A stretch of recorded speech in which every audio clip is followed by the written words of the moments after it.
Hey, hey, ladies. Hey to the masses. As you all that watch my channel, you actually know that, well, you don't know this yet, but I just got through doing you'll see my twist out video. So, I'm going to have some private night conversations for you ladies. And today I actually want to discuss a little bit of my journey um, turning into what people call a stepmom, an evil stepmom. Everyone knows, all the cartoons when we were younger talked about evil stepmom and all of that. And all my life, I would have never imagined that this journey would be one that I would actually have to go through and cross myself.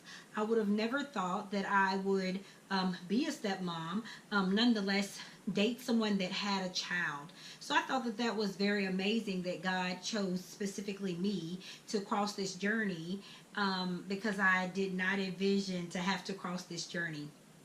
But so here I am at the ripe age of 19, thinking that I had everything that my life was going to be about planned out. I had planned my life. I knew what it was meant for me to do. I knew what it was meant for me to be. I was doing my own thing, was going to do my own thing, and I thought that I knew it all. But lo and behold, when I met Bryant, he had, at that time, the day before Ari's birthday is actually when we met in the club. You all have already heard that.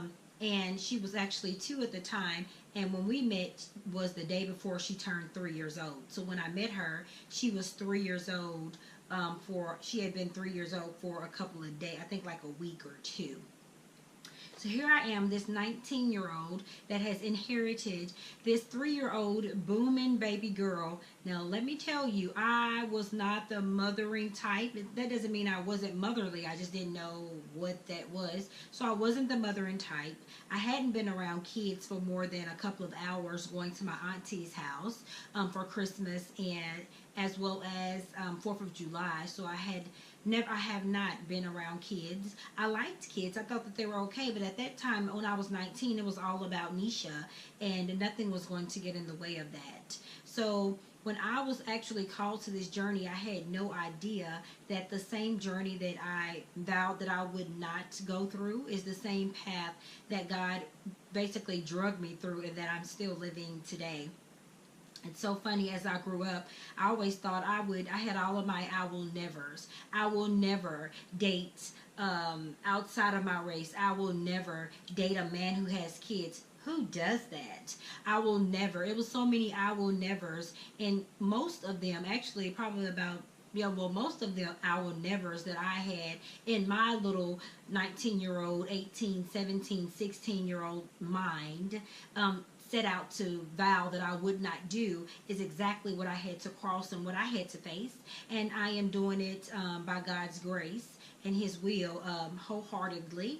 And I learned quickly to love her unconditionally, because it's so funny, because if it was my choice, no, there's no way any of this would have happened. I wouldn't have done that. I would have married someone that did not have children.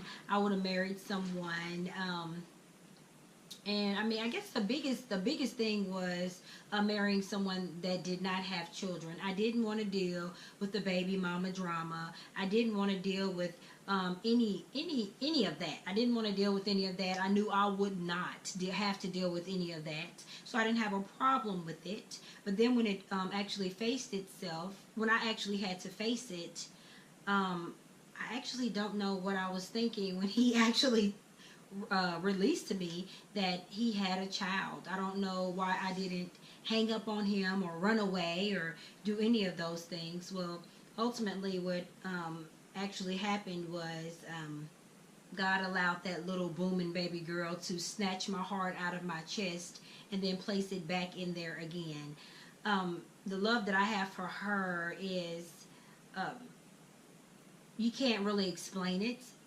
Had it been love that I chose to love, I would have stopped loving her a long time ago. It's been a challenge in her teenage years But she's my challenge, so I'm up for that.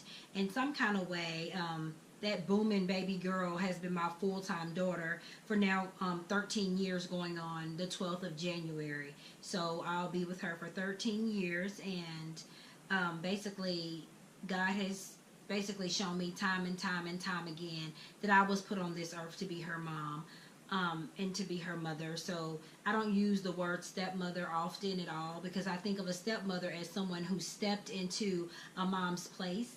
And I not only had to step into the mom's place, I had to full time step into, and so that's not a step to me, that's a leap. So you can call me a leap mom, or a leap mother, or a full-time non-biological mother, or whatever have you. And there's a bond that we have that was developed by God that could never be broken. So that is a little tidbit. So that's one of my little nightly conversations with you ladies. Would love to hear your feedback. BryantNishaTV.